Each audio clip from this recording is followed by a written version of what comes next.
Welcome in. It is a live instant reaction. The Northside Baseball Podcast. He is Jason Ross. I'm Mitch Whitmire, as always, talking anything, everything Chicago Cubs baseball, and anything and everything Chicago Cubs baseball right now. Centers around the NLDS and the Cubs right now.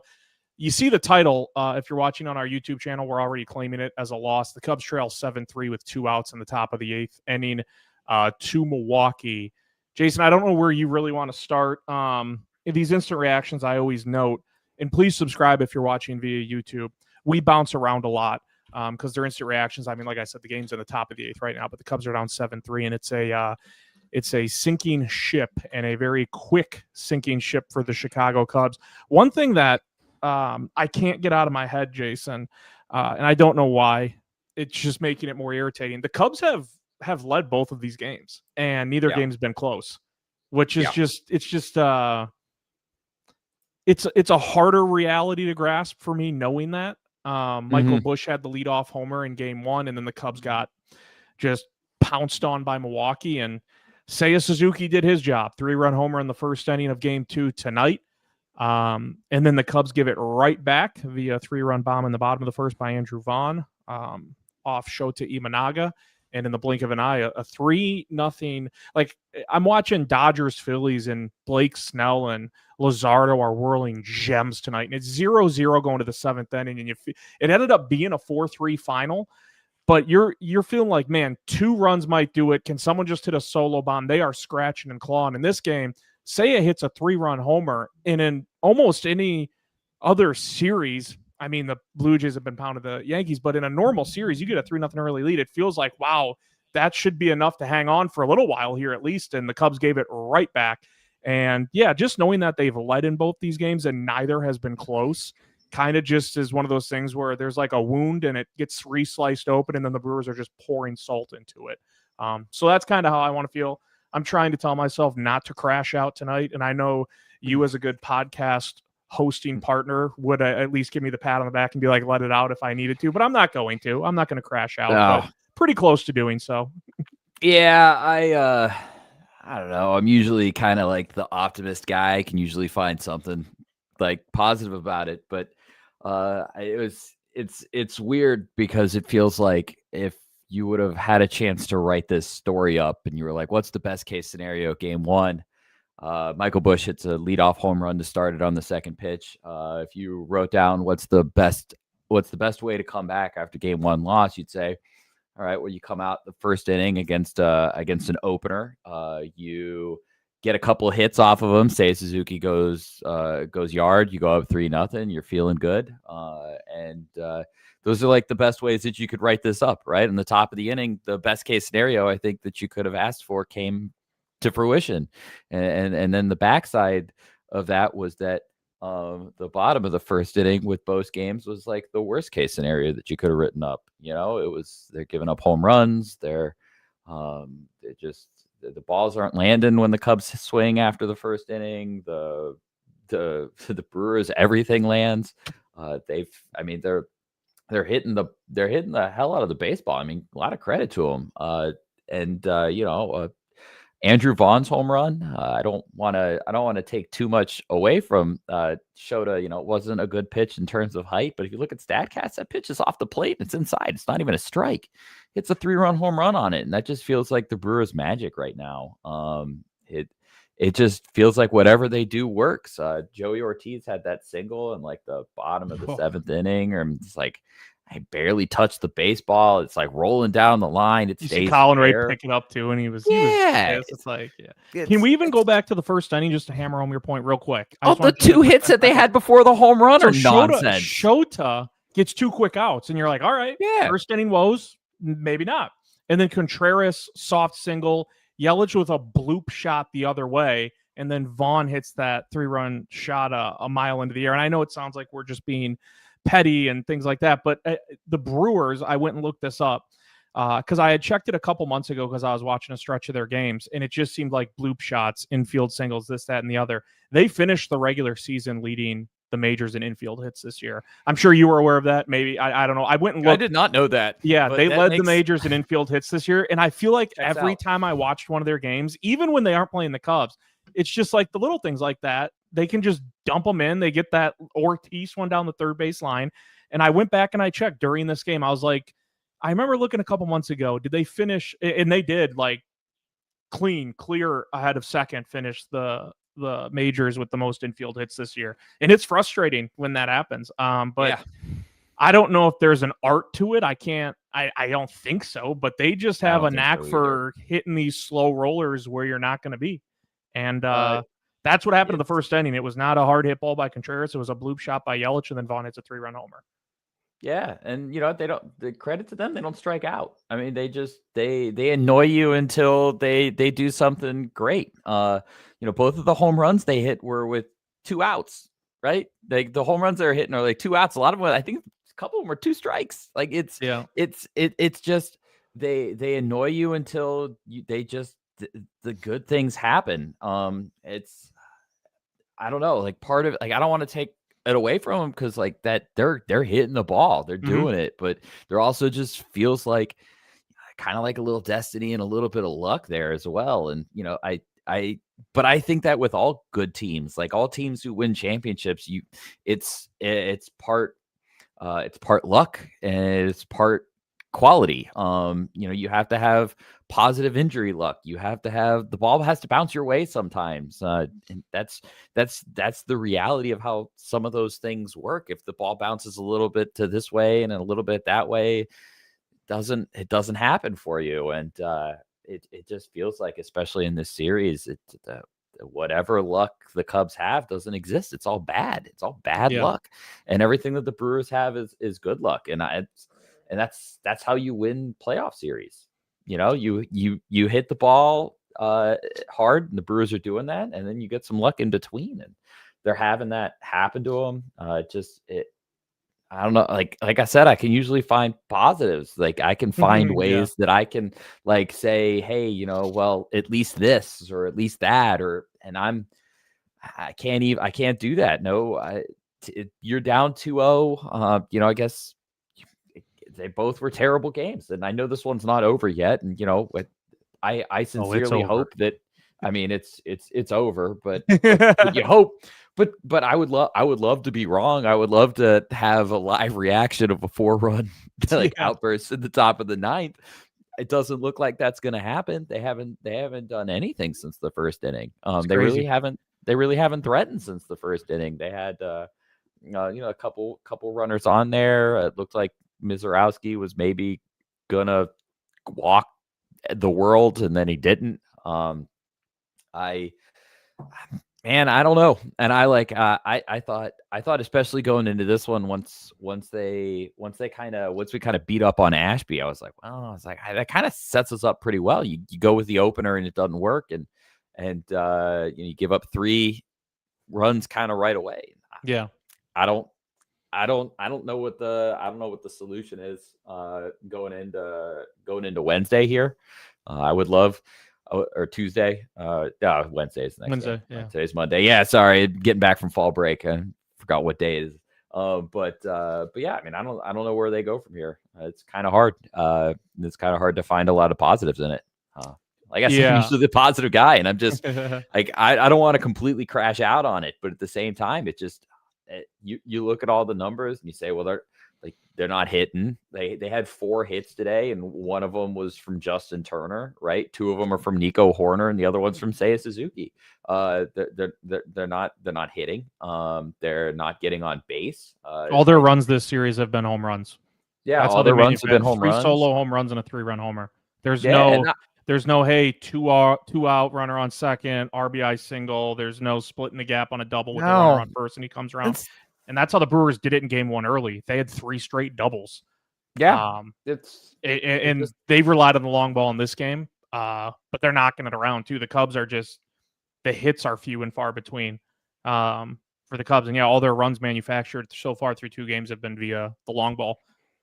Yeah. So, I mean, it's not fun right now. And like, it's really easy to like let the intrusive thoughts in and like be super irrational about it. And God, we can talk about if we want to be a couple of rational things.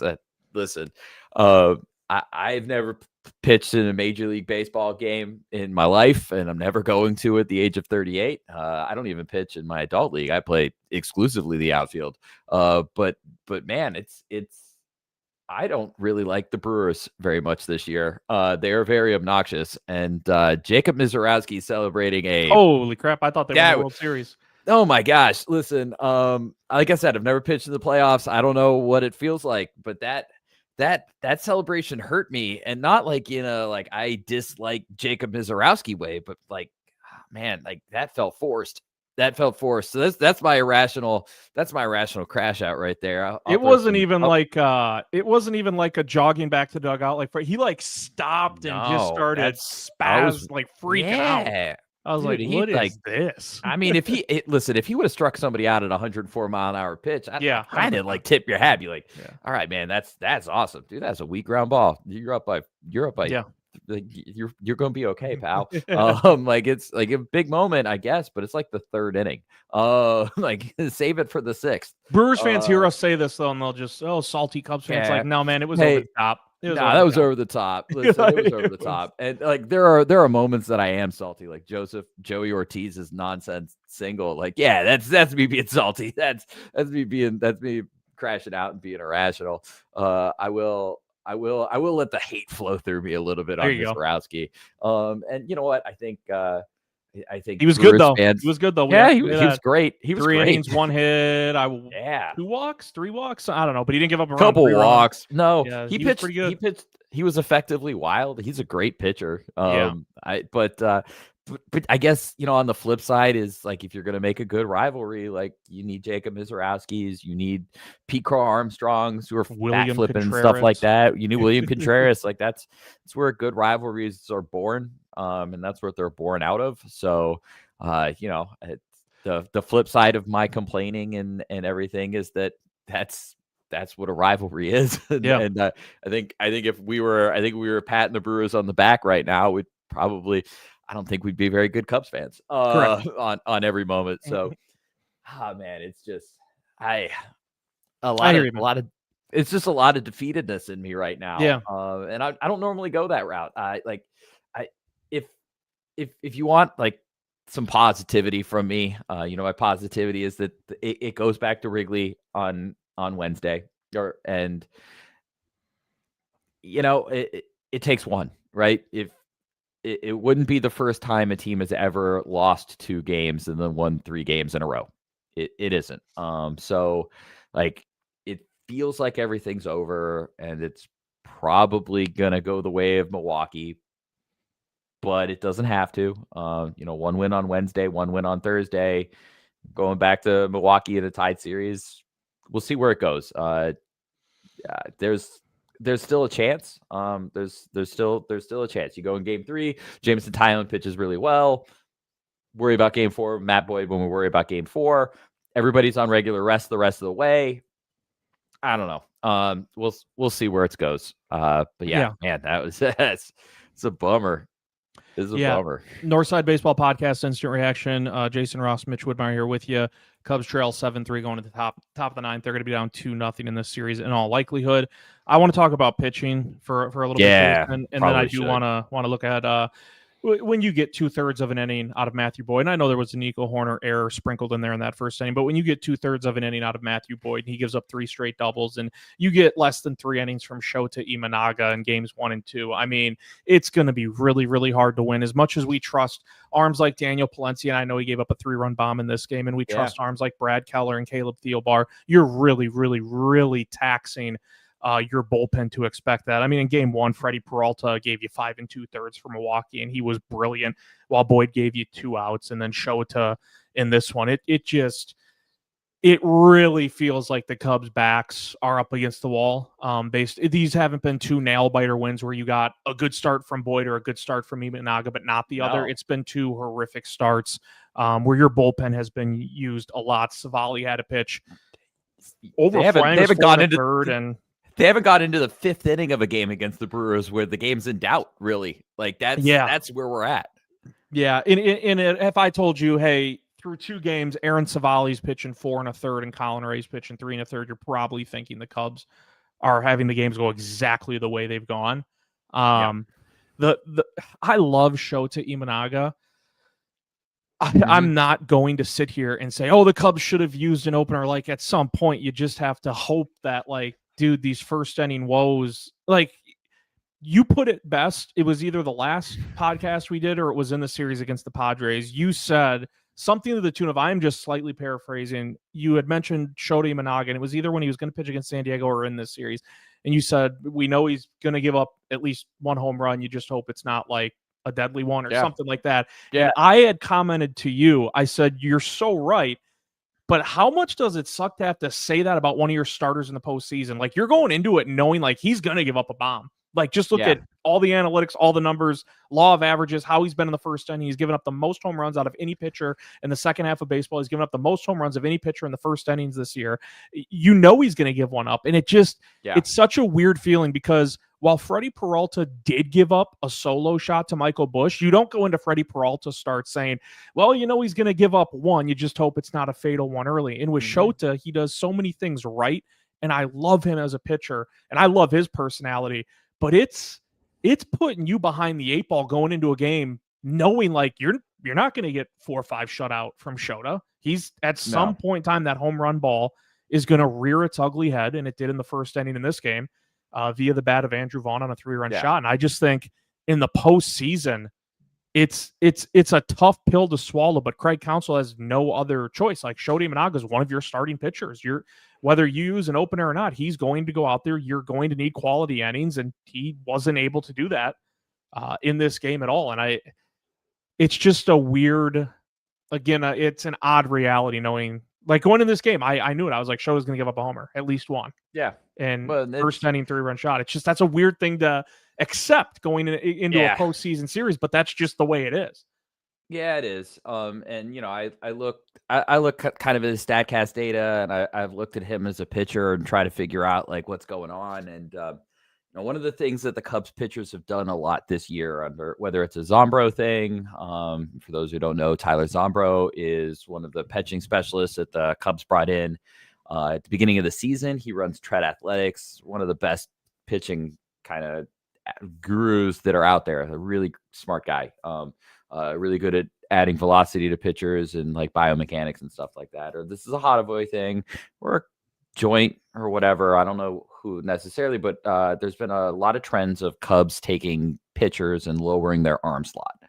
When you lower arm slot, you can create some new things. And, I'm not going to get into kind of all the little nitty gritties right now, but when you drop an arm slot, you add more run to your pitches, so more run. So you're trying to get the pitch to kind of move or sweep or kind of go in that direction a little bit more.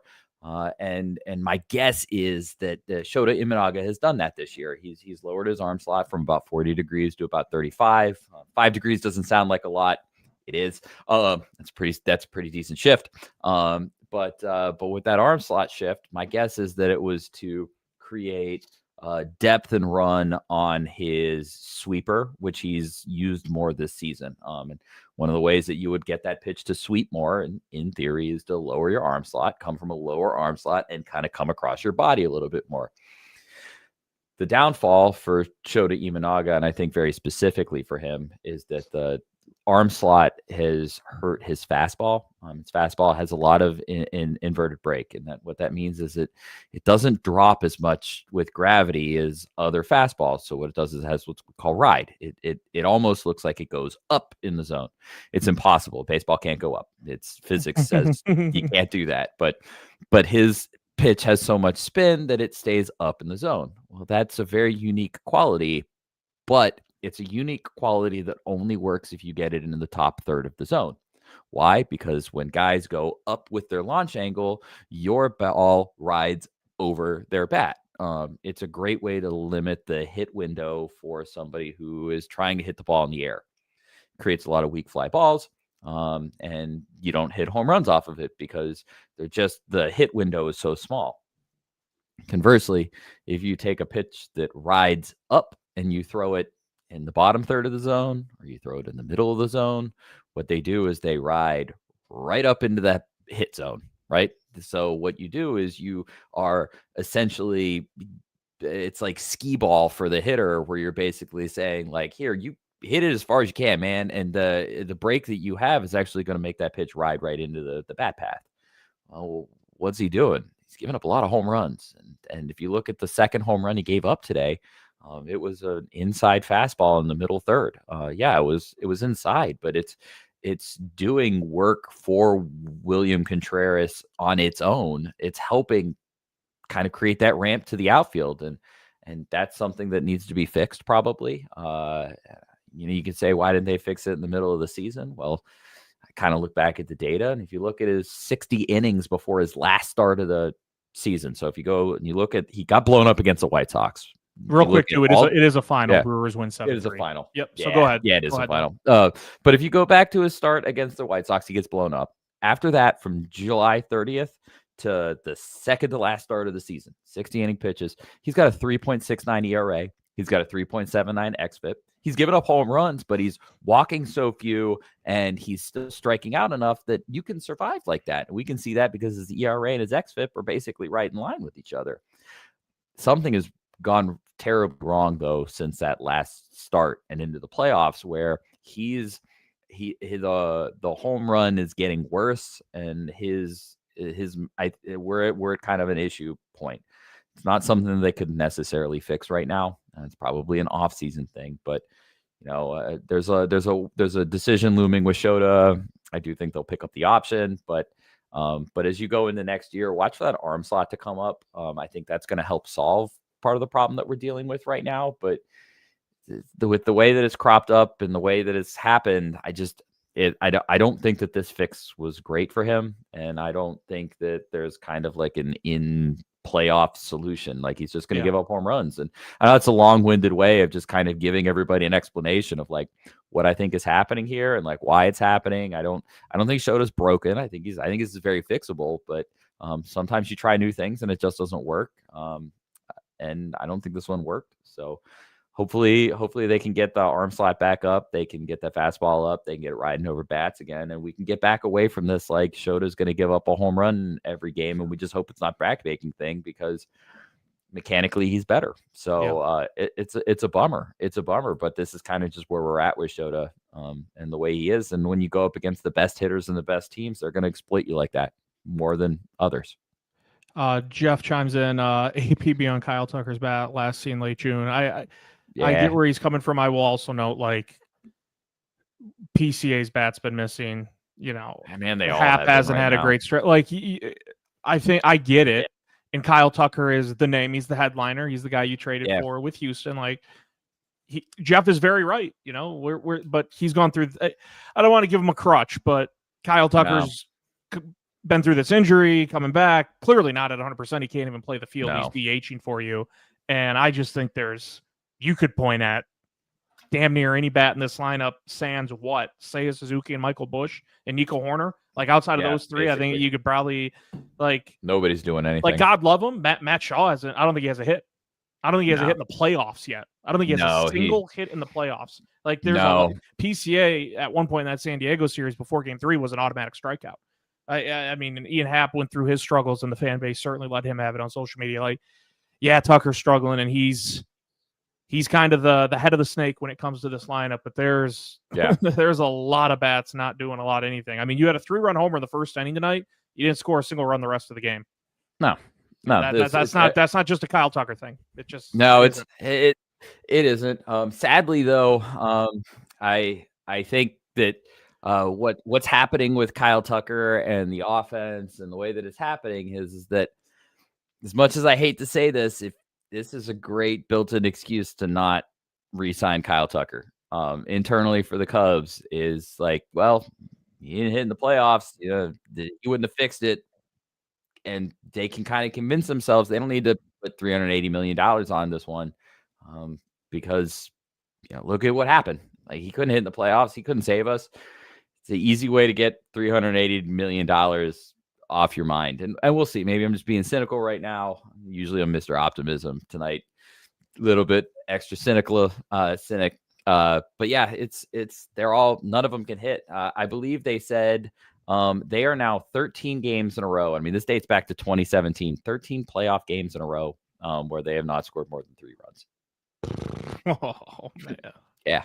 I mean, I think it's we could put a bow on the show right now with that, but we're not going to. But we man, it was 12 straight games. It was all 5 this year. Both of them in 2020, the 2018 wild card game, and 4 straight in the NLCS in 2017. The last time they've scored more than 3 runs in a playoff game was in the NLDS of 2017. Jeff says, agree. Tucker being a stable force raises the tide from the hip, knowing what it's. Yeah, that's a good question, Jeff. Yeah, it is. It's an off-season question, really but yeah. No, let's. I mean, I'll say we can say this too, Jason. His value isn't going up based on what's transpired in the second half. So I don't know how much it's necessarily dropped or if it's dropped, but it hasn't gone up. I don't think it's. I'll say this. I still think he's going to get a contract that starts with a 4. I think it still starts with a 4. I think if you thought it was at a 5, I think that was probably good vibes at the beginning of the season. I don't think he was ever going to make $500 million. But I think it starts with a 4, and I think it starts with a 4 for a couple of reasons. One, he's still Kyle Tucker. He still had like a 140 WRC plus on the season. 2, I know he's had a couple of injuries, but like if you look at his like injury history, that literally boils down to fouled the ball off of his shin last year. Doctor misdiagnosed it for a little bit. This year, he had a hurt finger for a little bit. I don't even really necessarily think that it caused the issue midseason, and then he had like a strained calf, and like the strained calf's not good, but it's not like he's had like a recurring hamstring issue. It's not like he's got back issues, and with the way that the free agency market is going to be this offseason, like if you've got money, who you spending it on? Because it's either Kyle Tucker or like I don't know, like Alex Bregman. Maybe if Bregman opts out, that's like the second best free agent. They play different positions. Pete Alonso, like he's a first baseman DH. Nobody's going to spend big on that. Kyle Schwarber, I know like I love the guy, but he's going to be a 33-year-old DH. Like that's a 5-year contract. Whoever signs that is going to hate that in 2 years. Like that's the exact contract that you have. So I think if you're an intelligent front office and you're data forward, you're like the Dodgers or the Red Sox or something like that, Kyle Tucker's going to sign for 12 years, $400 million, 10 years, $400 million. I think if you think that he's going to sign like one of these like build it value deals, there's a 0% chance with this offseason. Again, being cynical, 2027 is not, I don't know if the baseball is going to happen that year. You've got ownership who's pushing for a cap. And, if I'm a baseball player and I can make $375 million now, or I could try to come back after 2027 and there's a cap. Like I'm not making that much money. So Kyle Tucker's not going to take a sweetheart deal. He's not going to take a short AAV deal. I think like if I had to guess right now, it's somewhere between like 10, 375 and like 12, 425, like somewhere in between there. I think a lot of those years are just kind of like extending it out, but I think he's probably going to be looking at like 37 to 40 million annual average value, somewhere in there. I think, and we'll see where it ends up happening. But that's where my guess is. When you're the big dog on the free agent market, you just have to somebody just has to meet it. One team, and usually one team will become irrational about it. It's just not going to be the Cubs, I don't think. Northside Baseball Podcast, instant reaction. The Cubs do lose game 2, 7-3 to the Milwaukee Brewers. Mitch Woodmeyer, Jason Ross here with you. I'm just the post game's up and they just showed Seiya's home run, and I remember how happy I was when he hit that home run. That was fun, and how optimistic I was. That was really fun. I was having a lot of fun in that moment. We got to have fun for like a combined 20 minutes in this series when Michael Busch home run in the top of the first, and then everything collapsed. And when Seiya Suzuki hit the 3-run nuke tonight, and everything collapsed. Top of the first has been great. I've been a big fan of the top of the first. Everything else has been miserable. Yeah, it really has been. I do want to, if you don't mind, just to, once in a while I like playing contrarian, and you laid out before, like, but you were realistic. You're like, it's probably over. Like Milwaukee's probably winning this series, but here's your reasons for optimism for the Cubs. And the reason I wanted to look at 2 series, one being the Milwaukee-Chicago series, if you don't mind. Yeah. So I look at the Yankees-Toronto series, and Toronto's offense has blistered Yankees pitching. And Toronto's up 2-0 going back to the Bronx. I think game 3 there has to be tomorrow night because they were just off tonight. But I look at the Yankees, Jason, and I'm like, they've got Rodon, and then they've got Schlittler, who just threw a gem against the Red Sox. Is it likely he does that again? No, but could he give you 5 good innings? Why not? And then you would have Fried for a game 5 if you get there. Is it likely the Yankees come back from a 2-0 hole against Toronto? No, of course not.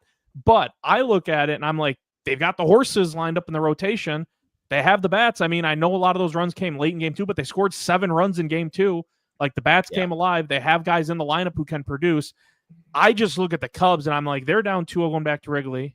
And as much as we love them, Jameson Taillon going in game 3 is not the same as having Carlos Rodon go in game 3. It's just not. No, it's and not. Then you're turning it back over to Boyd and then likely Schultz if you go to a game 4 and 5.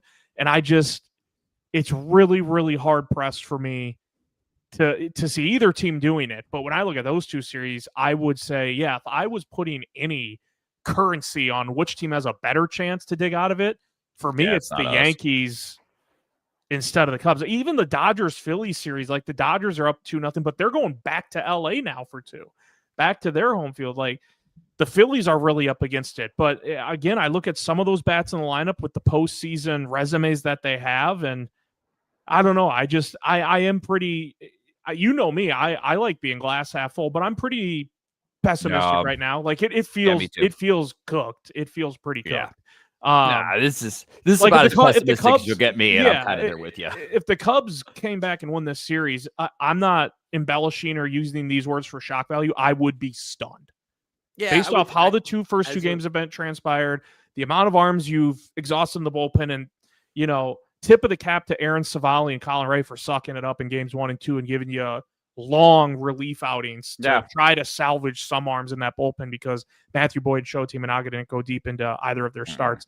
I would genuinely be stunned if the Cubs ripped off 3 straight. Whereas if the Yankees did it, I would be shocked.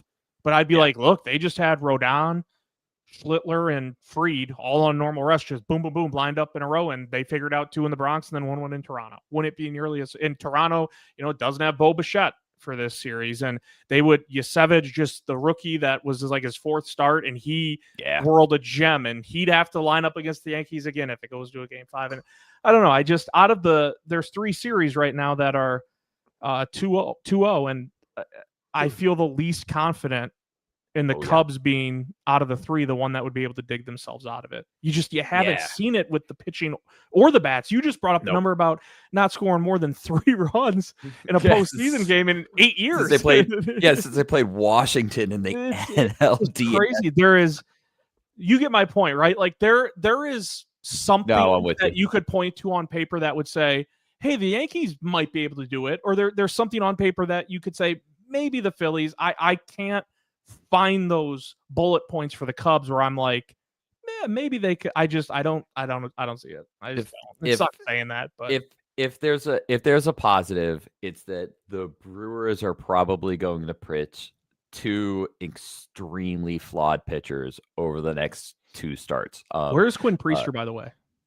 Quinn Priester probably starts the next game. Okay, because I was dead wrong about that. I thought he was game 2 for sure. Literally wrote a whole article about him today.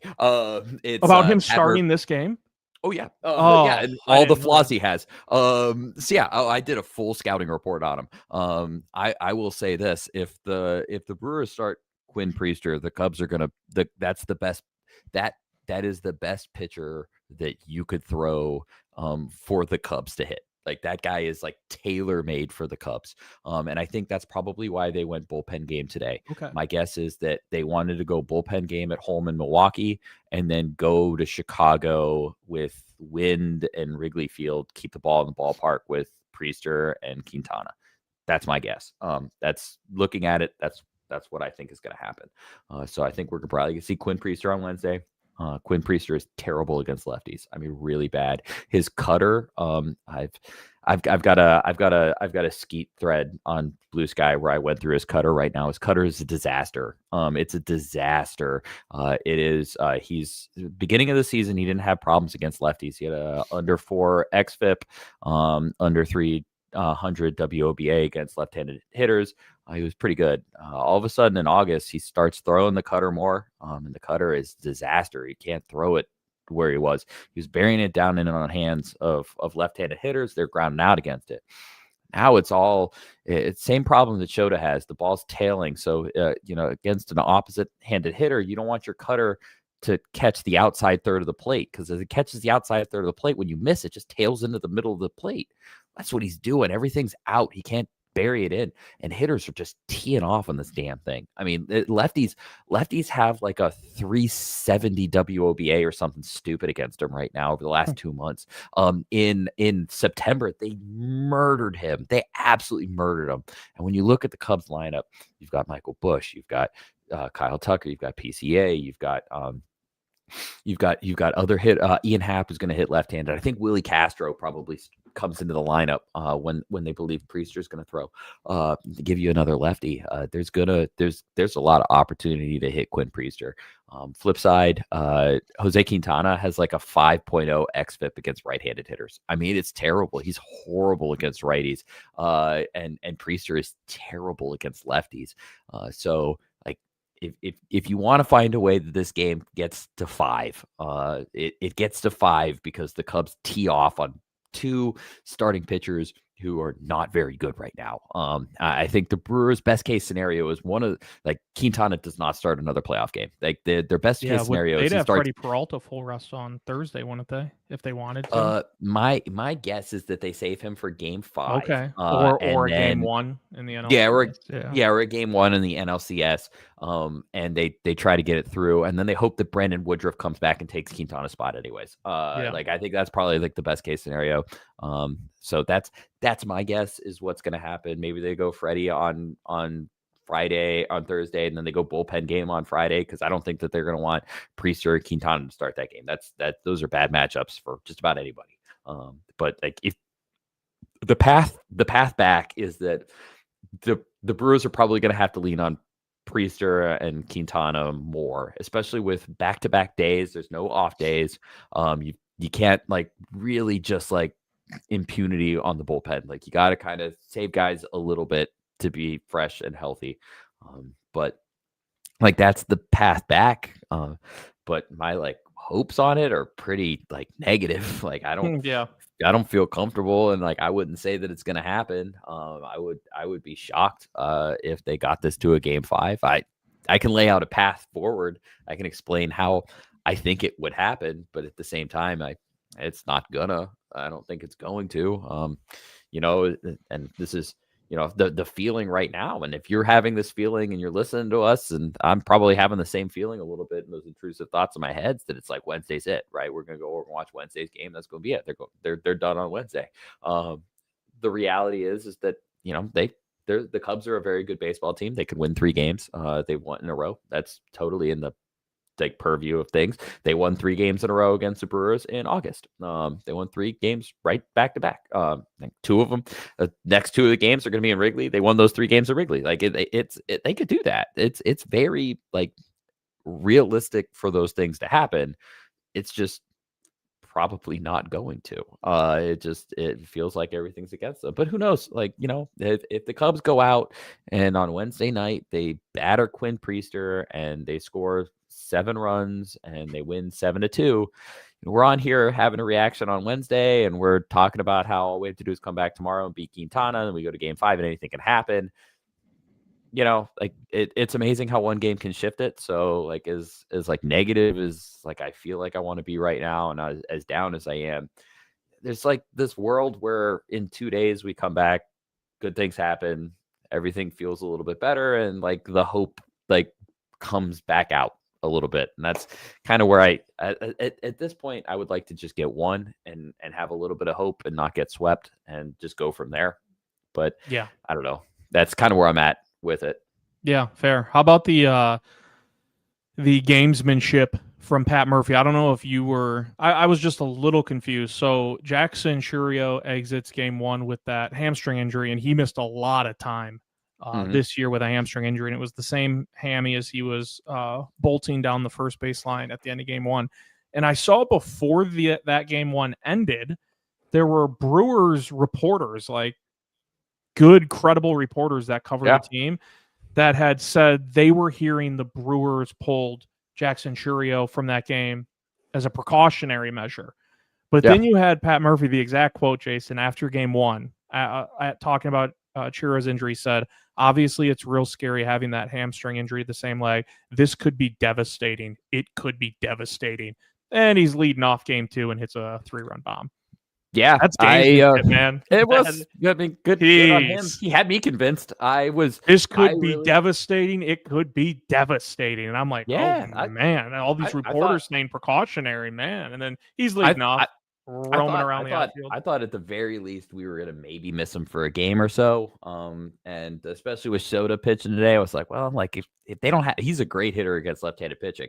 So I was like, man, that would really that'd make me feel pretty good. Then I looked at the lineup card. It's like, where's Chur? Oh, he's literally 2 for 4, 3-run homer, patrolling left field. Yeah, he's damn good. I've been following him since he was 19 in the minors. Is one of those names that just kept popping up, and you kind of excuse me, but a lot of times when these 19-year-olds start popping up, they're doing so for a reason. So I had that one kind of penciled in. Connor Griffin, that's the next annoying one. That's shortstop for the Pirates. Mentioned him last time. I'm going to mention him again. The Pirates are going to be real annoying with that one. Don't worry, they'll trade him in 2 years. That's the one positive. But yeah, Churio's really good. He's a really good player, and yeah, I was kind of hoping not to see him in the lineup today. I think that would have helped out a little bit, but yeah, that's ridiculous. Oh, hey, here's a stat that I just caught from Sarah Lang. If you don't follow Sarah Lang, she's awesome. Great follow. Great follow. Jacob Mrazorowski threw 31 pitches over 100 miles an hour tonight. It's the most by any pitcher in a postseason game under pitch tracking. So, he hit 104 a couple times. Yeah. He's got an arm. Yeah, he does. He might have an annoying the antics are dance at first base, but you know what? When you throw 104 miles an hour, I can shut the hell up. This is really what I can do. Anything else you want to wrap up on? Cubs lose 7-3 game 2. Season on the brink entering Wednesday's game 3. Would guess it's Jameson Taillon against Quinn Priester, but who knows what Pat Murphy's got up his sleeve. My guess. Listen, if it is Quinn Priester, I just wrote an article on Northside Baseball today about it. I also have a Skeet thread if you're Blue Sky. I've got my stuff down here, so you can go find it. I'll probably end up pinning it on my front page just to leave it there. But go check it out because I do think Quinn Priester is going to pitch. I do think he's a good matchup for the Cubs. They can steal bases off of him. He's not particularly quick to the plate. Lefties do damage against him, and especially right now, lefties are absolutely crushing this guy, which is why I thought they were going with him today. When they announced Aaron Ashby as a left-handed starter I was like, oh man, that's the opener for Priester. Priester sucks against lefties. This is going to help the Cubs. This is going to help the Brewers get through the first couple innings, inning or two against some of these lefties. Hide Priester. We never saw him. I think Priester probably starts on Wednesday. If you want a refresher on him, I'd go check it out. It's good stuff. It really is good stuff on what it looks like for the Cubs. And that doesn't mean that they're going to score 5. It doesn't mean that they're going to score 10. It doesn't mean they're going to win the game. But I think if Priester pitches, you've got some hope out there. If the wind is blowing in, it's probably good news for Jameson Taillon. It's October in Wrigley. So we'll see. We'll see. I certainly hope that when we do a live reaction to Wednesday's game, that it's not our last one, that we have some hope going into Thursday and we can kind of have like a good midweek here. I don't think it's completely over, but it's pretty close to being over right now. So I think if you're negative right now, if you feel like the intrusive thoughts coming in, me too. I think we all feel them right now. I don't think you're alone. But I guess if you want to huff the hopium a little bit, the Cubs can hit Priester. If they can hit Priester, if they go with Quintana on Thursday, the Cubs can hit Quintana, and then all bets are off in the 5-game winner take all in Milwaukee with Freddie Peralta going against. I don't even know what the Cubs would do at that point. Not even worried about it. But that's kind of where I'm at on it. How about you, Mitch? You got anything else?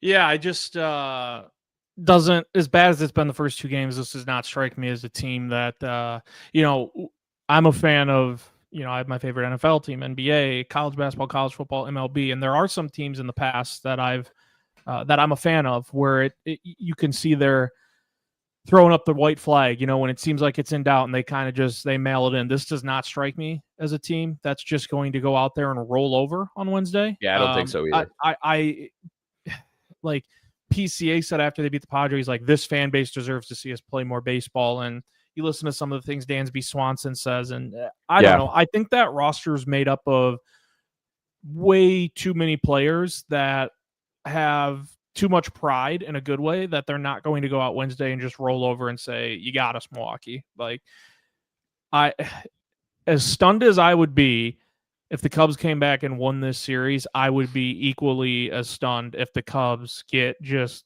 the doors blown off on Wednesday and look like a team that's just not interested in even trying to mount a comeback. So, yeah, like you said, get one, see what happens. Again, I don't think they're winning this series by any stretch of the imagination, but I don't want to see. I don't want to see them get swept either. No, you don't want to see the Brewers celebrate on your home field, and if you don't want that to happen, you're going to have to win 2 straight at home. So the one good thing I will say, because I have been negative Nelly tonight, but I think it's warranted for the most part. I do not think this is a team that's just going to roll over. So they're not. No, they won't. And it is confirmed. Tyone will start Game 3. All hopes pinned on Jameson Tyone, everybody's favorite starting pitcher. So, and then we'll see what Milwaukee does. That'll do it for this live instant reaction edition of the Northside Baseball Podcast. Cubs fall game 2, 7-3, season on the line Wednesday, back at the friendly confines. He is Jason Ross. I am Mitch Widmar. Go ahead. Hit that subscribe button. Do those things. That helps us out. So I didn't realize. YouTube, I didn't realize how much that stuff helped us out before we started doing this. Pop stuff up on the algorithm for other people. Yeah, help us out, guys. We've got good stuff here. If you've been listening, you clearly don't hate us. So help other people not hate us. Hit those buttons. Yeah, good way to finish it up. We'll see you Wednesday night after Game 3. Hopefully, we're talking about a win. This has been the Northside Baseball Podcast.